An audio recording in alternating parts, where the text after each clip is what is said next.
بسم اللہ الرحمن الرحیم۔ عرش کا سایہ پانے والے 7 خوش نصیب۔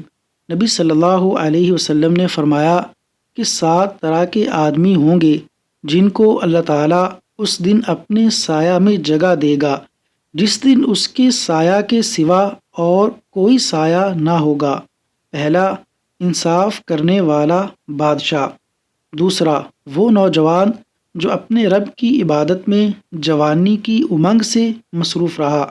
تیسرا، ایسا شخص جس کا دل ہر وقت مسجد میں لگا رہتا ہے۔ چوتھا، 2 ایسے شخص جو اللہ کے لیے باہم محبت رکھتے ہیں اور ان کے ملنے اور جدا ہونے کی بنیاد یہی یعنی اللہ کے لیے محبت ہے۔ پانچواں، وہ شخص جسے کسی باعزت اور حسین عورت نے برے ارادے سے بلایا لیکن اس نے کہہ دیا کہ میں اللہ سے ڈرتا ہوں۔